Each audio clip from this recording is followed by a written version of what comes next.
roughly 90 miles off the coast of Florida, but it feels a world away. The old cars, the architecture, the music, it's the sights and sounds of Havana. This is Vital Signs. I'm Dr. Sanjay Gupta. You know, despite being one of the poorest countries, Cuba has a relatively strong healthcare system. As you might guess, a lot of the focus is on prevention. That's because it's easier to prevent disease and cheaper than to treat them. So there are screening programs starting at a young age for vision and for hearing. There's also a very robust vaccination program. But keeping track of 11 million people on the Caribbean's largest island often requires a personal touch. This is a family doctor's clinic in Havana. They're known as polyclinics, and they are the primary care facilities of Cuban healthcare. Dr. Marta Beatriz Diaz de Hesa runs this clinic and is responsible for the surrounding neighborhood. How many patients do you care for here? How many patients come to this clinic? We have a total population of 1,143 inhabitants. Programs usually cover 1,100 to 1,500 people. What is the most common types of things that you see here? The diseases that we see more often in our population are high blood pressure, diabetes, heart disease, asthma, and chronic obstructive pulmonary diseases. But our population is of an advanced age. They have lived for a long time. There's an elderly population between 80 and 90 years old, and even older. I have been in this office for 25 years, so I've been able to enjoy what the evolution has been of all my population since they are born until they live to old age. In the morning, Dr. De Hesa sees patients in the clinic. Then in the afternoon, she heads out to make house calls. We're going to be tagging along with her, visiting patients in their own homes. To understand why that's important here, let's first take a step back. A pivotal moment in Cuba's history came on January 1st, 1959, when Fidel Castro overthrows US-backed President Batista, the culmination of the Cuban Revolution, ending one dictatorship and starting another. 2 years later, January 1961, Cuba and the United States end diplomatic relations. Cuba turns to the Soviet Union for economic support, but sees its economy crash when the Soviet Union collapses in the early 1990s. With the US embargo still in place and a centralized Soviet-style economy, Cuba struggles. And for its free, government-run healthcare system, that means a need to keep costs low.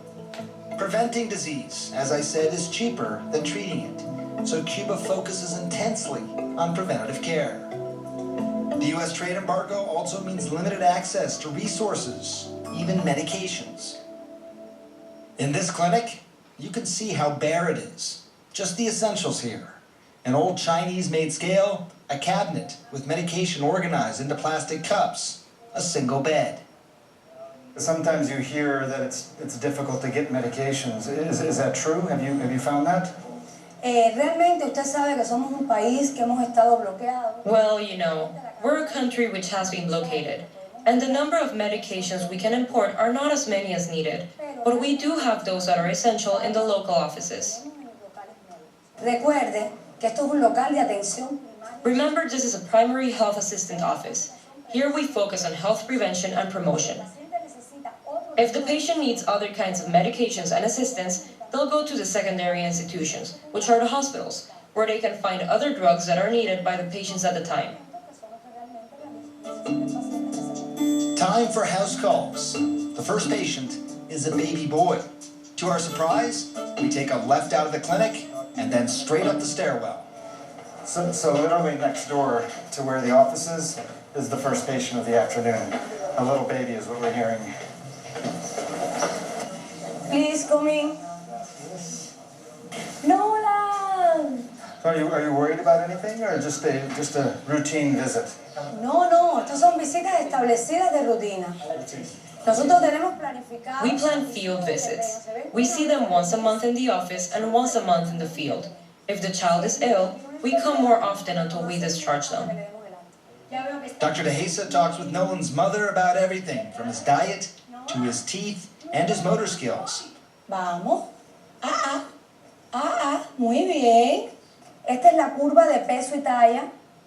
This is the height and the weight curve that we record on each visit. And this measures the baby evolution as a percentile. And here we have the foods with information to the families and what has to be eaten month by month. Here are the vaccines. That reflects a follow-up of the child's development. So healthy? Baby's healthy? Very, very Very, very healthy.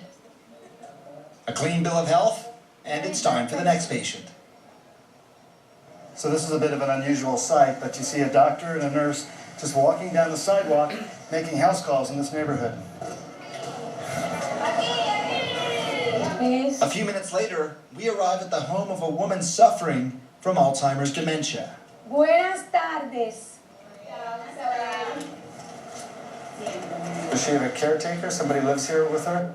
She is her caretaker, and she's here for 8 hours until her daughter comes home from work. How often do you see her? I see her almost every day. On average, Cubans have a long lifespan, nearly 80 years. The focus on preventive health care has contributed to that. It also means a growing aging population. Diseases like Alzheimer's are becoming more common here. Our third and final visit today is to visit a pregnant woman. She's 21 years old. She has no pathologies, no history. This would be the first house call right after she found out about it. If patients find this intrusive at all, they don't seem to show it. She just let us right into her home. ¿Cómo te has sentido? ¿No has tenido dolor bajo vientre? Cuba does have Zika virus circulating here, so Dr. Dehesa recommends her young pregnant patient take certain precautions. En esta primera etapa del trimestre es muy importante que te protejas. At this stage, it is very important for you to protect yourself, to use insect repellent, or that you sleep with long pants, even if it's hot. But you have to protect yourself from mosquito bites. Is that okay? Dr. Dehesa's patient tells me she's going to receive weekly checkups here in her home throughout her entire pregnancy. Along with a focus on preventive care, Cuba also places a heavy emphasis on prenatal care for babies and their mothers, boasting one of the lowest infant mortality rates in the region. Now keep in mind, these numbers are coming from the Cuban government, and we can't independently confirm them. But the World Health Organization validated the Cuban health system a few years ago, calling it, quote, a model for the world. Making the rounds, you can tell this is a personal doctor-patient relationship. Dr. Dehesa knows her patients and this neighborhood, providing consistency as well as care. It's a unique system that does seem to be working here. For Cuba, a country cut off from the United States for so many years, finding these unique solutions has led to some impressive innovations. So next, we're headed to a research center developing Cuba's own vaccines, including one for lung cancer. Take a deep breath. According to the World Health Organization, the United States spends more than 5 times the amount per person on health care as compared to Cuba. The island's state-run health system is the only one that's permitted here. So with fewer resources and a lack of access, Cuba has had to improvise through innovation. Much of that happens here, at the Center for Molecular Immunology. Do you think it makes it so that you can create these drugs that then get exported to other countries? Yes. In this building, Cuban researchers like Camilo Rodriguez have made their own vaccines for everything from hepatitis to meningitis. Cuba health system is producing more than 70% of the medication we need for our population. There is one vaccine in particular here that has caught the attention of countries all over the world, including the United States. The vaccine is for lung cancer, and it's called Simivax. Lung cancer is the first cause of disease by cancer here in Cuba. It means that we have more than 4,500 patients with lung cancer each year. And in the same period of time, the same amount of patients die for this cause. Is it the lifestyle of pollution, smoking, cigars? You know, in Cuba, smoke habit is a very common habit because we are mainly producer of tobacco. Orelve Alberto Sanchez Leal is 77 years old. He was a smoker all his life, starting at age 7, saying he smoked as much as a box of cigars every day. In 2007, he was diagnosed with lung cancer. When they told you you had lung cancer, were you surprised? Sí, no. Me cayó. Yes. It was like a house fell on top of me. It hit me really hard. But thanks to the help that I have had from my doctors, especially the doctor here, she gave me the treatment, the chemotherapy, the radiotherapy, and then she invited me to the clinical trials with the vaccines. The critical distinction about this treatment is that the word vaccine is actually a bit misleading. In its current form, it does not prevent disease like a traditional vaccine, but rather keeps diagnosed tumors in check by inhibiting their growth. It's a form of immunotherapy, harnessing the power of the body's own immune system. This is completely free. Yes, in Cuba it's completely free. Other countries are participating in clinical trials for the vaccine, including Japan and some in Europe.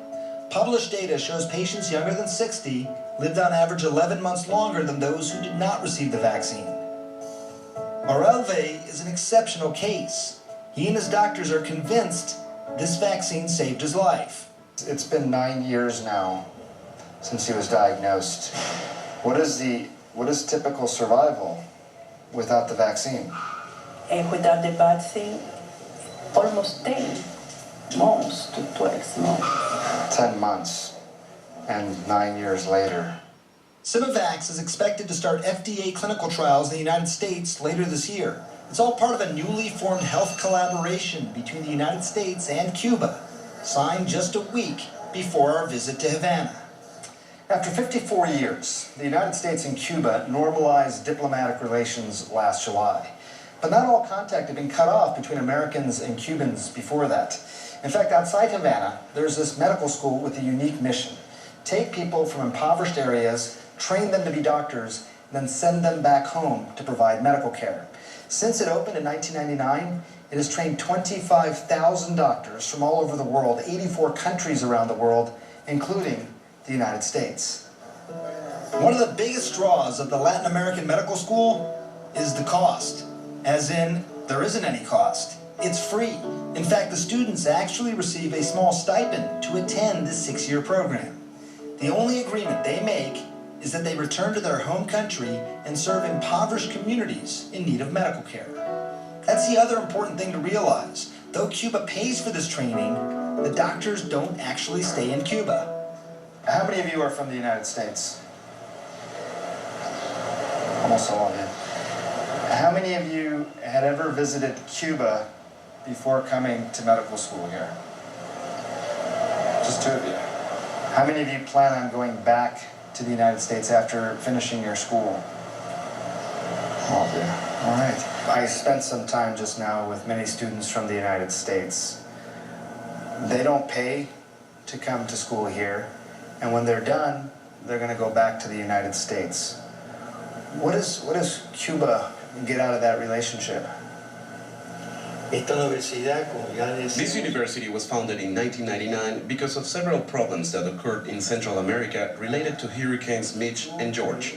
But sending Cuban medical teams couldn't be the definite solution. The idea of medical diplomacy has been a running theme in Fidel Castro's Cuba. Cuban doctors often go on medical missions to other countries, and Cuba sent hundreds of healthcare workers to West Africa to fight Ebola.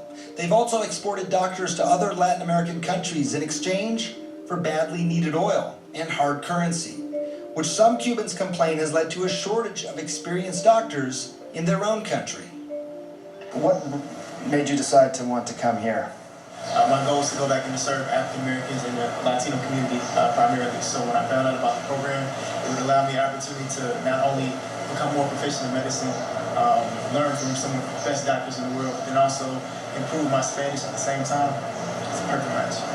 I left the Latin American Medical School impressed by these students who took such a huge leap of faith to come to a country most of them had never even visited, to study medicine in a foreign language, and to give a true commitment to this style of healthcare. That's pretty good. Next, we take a ride for a classic tour of this historic city. Life expectancy here in Cuba is 80 years old. That's one of the highest in the world. To give you some context, the United States is 79 years old. Brazil is 75 years old. A lot of that likely has to do with what they don't eat here, but also with what they do eat. The vegetable markets, like the one you're looking at here, weren't even available some 10 years ago. And even today, to buy cucumbers, for example, 2 cucumbers would cost more than a day's salary for the average Cuban. The cost of living is a common theme we heard from nearly everyone we spoke to. In fact, many look for a second job to supplement their state salaries, which average $20 to $25 a month here. For doctors, we're told it's a bit higher, roughly $50 to $60 a month.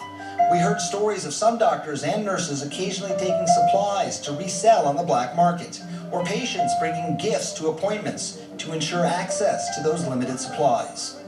So as much as things may be improving here, there's still a long way to go. With people looking to increase their income, tourism appears promising. As the United States and Cuba further improve diplomatic relations, that means more American tourists. And one of the first things they want is a tour of the city in a classic American car. Several of the drivers we spoke to had other jobs. Some were chefs, some were engineers. And they said a few of the fellow drivers were in fact doctors. We didn't find any full-time doctors who were also part-time drivers that day, so I hitched a ride with Rodolfo, a 43-year-old Cuban who's been driving these cars for 20 years. Rodolfo, nice to meet you. Nice to meet you too. All right, this is your ride? What kind of car is Go in this? front? Yeah. 53 Chevy. You wanna go in front? Yeah, I'll sit with you. I'll sit with you. Please. What kind of car is this? 53 Chevrolet. 53 Chevrolet. All right, safe? Yes, of course. Okay.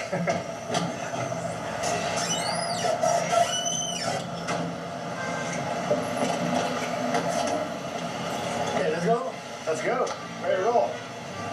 As far as careers in Cuba go, this is a pretty good career. You're making good money doing this. Yes, of course.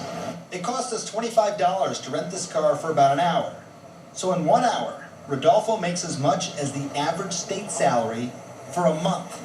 But I just want to make sure I understand, but for a doctor who's getting paid well, maybe, because I'm a doctor. Yeah. I'm a doctor.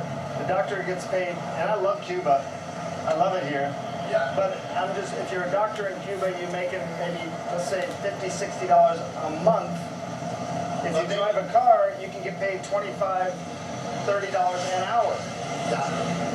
The percent of the Cuban doctors who have car in Cuba don't use because don't have money for buying, for example, petrol. They It's can't very expensive. buy the gas. Yes. But they can make a lot more money driving like you are Exactly. than being a doctor. Exactly. But it's not only for the doctor, it's for the all professional in Cuba. If you have another job with the duties, you live in better with your salary and with your profession. That is crazy, but it's real in Cuba. How is the healthcare system here? It's very good. In my opinion, it's very, very, very good. Because it's free for everyone. It's free. What's the worst thing about the healthcare system? The system is very good. The problem is with, for example, for the medicine, the government don't have the 100% medicine for care to everyone in Cuba. Because, you know, the American embargo, you know that is impossible to send to another country everything for the Cuban system health. On our drive, we passed Cuba's Revolution Square. This is the Revolution Square. Revolution Square. Yeah. Jose Marti Memorial. And the American Embassy, with the flag flying high out front. That's a recent addition here in Havana. This is Malecon, the more famous avenue, and in front we have the American Embassy. There it is. And the flag. It make you happy to see the flag go up? Yes, of course. Everybody go now from here and look at it. Oh my God, the American Embassy. That is possible in Cuba? Yes, it's possible. That's possible After 60 years old, that is possible. Cuba, people live a long time in Cuba. You know, the life expectancy, 80 years old here. In the United States, 79, lower in the United States than Cuba. Why? Why do you think? In my opinion, that's happened maybe because we live in more quiet, more free. You know? Yeah, in spirit. Spirit? Exactly. The Cuban spirit is free because Cuba is the best country around the world for living. We don't have violence and don't have crime in the street. No violence, no crime. No crime, no. Very, very low. Very, very low percent we have in this country of the crime and the violence. For example, in Cuba, you can see the child in the street playing from 6 o'clock in the afternoon to 12 o'clock in the midnight. And don't happen nothing. No worries. Don't happen nothing. They playing very, very happy because it's very safe country for living. Maybe that is the one reason between the many one to the Cuban people living better and living more fine. What other reasons do you think? For example, the food in Cuba is natural. Natural. Yes. Oh, that's good. The Americans use so many chemicals in the food. Not only in America, around the world. The people use so many chemicals in the food. Yeah. Yeah, I think you're right. How about fixing the car? It has a problem. You Myself. fix it yourself? Yeah. You're a mechanic? So. In Cuba, when you talk about the Cuban people, you can see and you can hear, when you heard somebody tell me, we are music, poet, and crazy, it's because we know make everything. Right. That's funny. As we drive around this beautiful and fascinating place, I can't help but think of what these classic cars really represent. Rodolfo's 1953 Chevrolet has the original engine, with some makeshift parts added on, like the battery. It probably shouldn't work, but it does, thanks to ingenuity from a self-proclaimed so-so mechanic and a tremendous amount of pride. Like these old cars, Cuba is also doing more with less, and has been for decades. A country on the brink of change with potentially a lot to gain and a lot to offer.